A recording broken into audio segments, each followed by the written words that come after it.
dúvida no direito agora e até sugiro a todos, né, que se puderem e tiverem curiosidade, né, quem é que já ouviu falar nas chamadas leis sistêmicas, né, ou seja, a constelação familiar que vários juízes pelo Brasil já utilizam, né, vários juízes no Brasil, vários promotores, vários advogados já utilizam essa conexão sistêmica baseada em leis, né?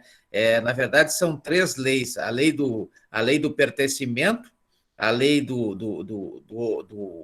da ordem, né? Da ordem e a lei do equilíbrio. Então, são três leis que elas ensejam aí uma forma de resolução de conflitos na natureza jurídicos, porém, eles são resolvidos aí desta forma sistêmica, ou seja, dentro de um sistema muito interessante, são as chamadas leis de Bert, né? Então, quem tiver curiosidade aí e quiser fazer uso do Google, é bom que faça até para se inteirar dessas três leis: a lei do equilíbrio, a lei da ordem e a lei do pertencimento, né? São três leis que influenciam aí, vários juízes hoje no Brasil julgam em função disso. Nós temos aqui alguns especialistas nisso, não sei se os senhores conhecem, mas ainda não devem conhecer a professora Ana Caroline, né?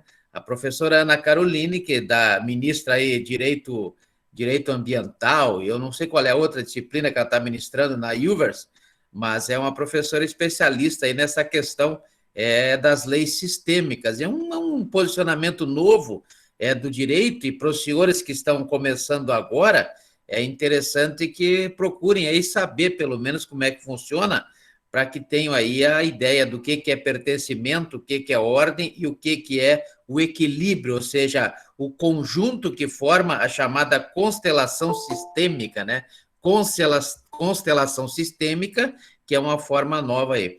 Mas, no mais, nós estamos aí, na verdade, com a nova ideia, então vamos começar nesse semestre, já que é um semestre não tão longo, né? Também não é tão curto, vamos trabalhar aí mais a parte que nós deixamos no primeiro semestre, exatamente em função da necessidade, principalmente em análise do jusrealismo, aquelas decisões do STF, do STJ, em relação aos agentes públicos, né? Os agentes públicos, e isso é importante que nós tenhamos em mente, que os agentes públicos serão aí talvez a maior parte das demandas que os senhores irão atuar aí quando estiverem na vida profissional, tanto como promotores, quanto juízes, quanto advogados, terão muitas demandas nessa área aí dos servidores públicos, dos agentes públicos, né?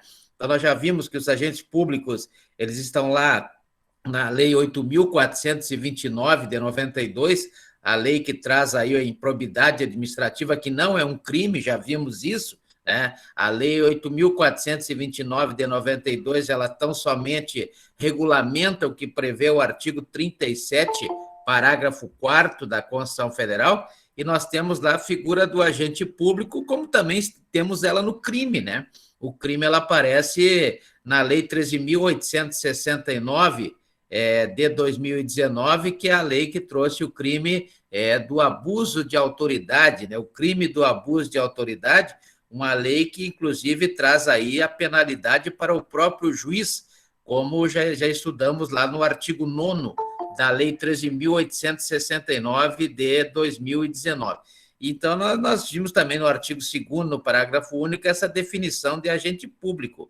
Agente público é aquele que compõe a administração pública subjetiva e ele exerce a sua atividade em função da sociedade, né?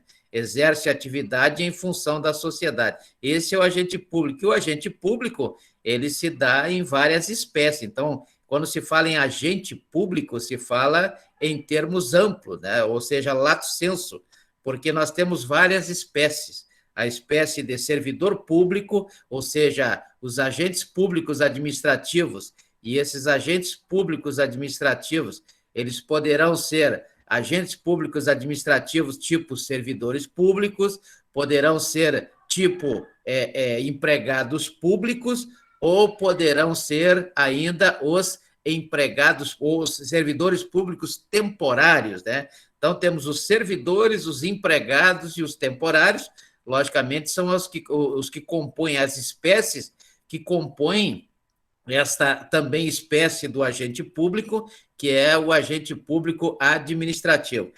Senhores, quando quiserem me interromper, fiquem à vontade, né? É só falar aí, abrir o microfone e falar, porque, na verdade, o interessante nessa parte aí de recapitulação de parte do que nós vimos no primeiro semestre é que nós venhamos aí a bater um papo sobre a matéria, né? Trocar uma ideia, e se alguém tiver algum ponto a colocar ou alguma pergunta, por favor, pessoal, fiquem à vontade aí, pode abrir o microfone, pode falar, né, pode dizer, complementar, ou mesmo, se tiver alguma dúvida, fazer alguma pergunta, porque será bastante interessante, né, para que nós possamos firmar o conhecimento no sentido de que, a partir daí, possamos avançar, né, nesse estudo sobre o direito administrativo. Então, será bastante interessante e muito bem-vinda aí a colaboração dos senhores. Não fiquem com medo aí de abrir o microfone, né?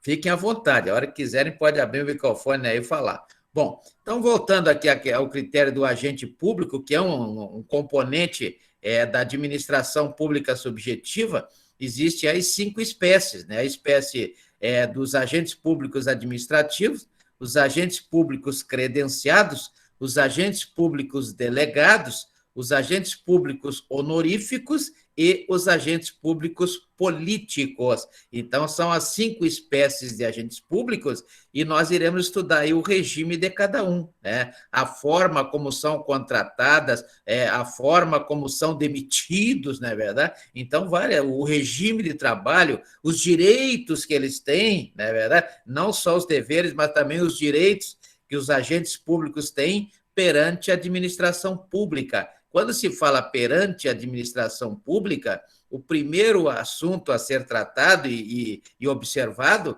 é que, quando se fala em administração pública, não se pode esquecer que essa administração pública ela se dá no Brasil, no Estado brasileiro, né, em 3 esferas, né? A esfera federal, a esfera estadual e também a esfera municipal, dentro da organização político-administrativa, conforme prevê o artigo 18 da Constituição Federal. E cada esfera dessas é composta por 3 poderes, conforme está previsto no artigo 2º da própria Constituição Federal, quando fala aí no poder legislativo, o poder executivo e o poder judiciário, sem esquecer, né, do sistema de freios e contrapesos, né? Sistema de freios e contrapesos, que é um sistema criado também lá no livro Espírito das Leis de Montesquieu, exatamente para fiscalizar e controlar os 3 poderes. Então, órgãos como o Ministério Público, como tribunais de contas espalhados pelo Brasil, eles não têm aí, não pertencem a poder nenhum, eles pertencem ao sistema, que é o sistema de freios e contrapesos, não é verdade? Então, não podemos esquecer disso ao analisarmos aí a administração pública, além, logicamente, daquela configuração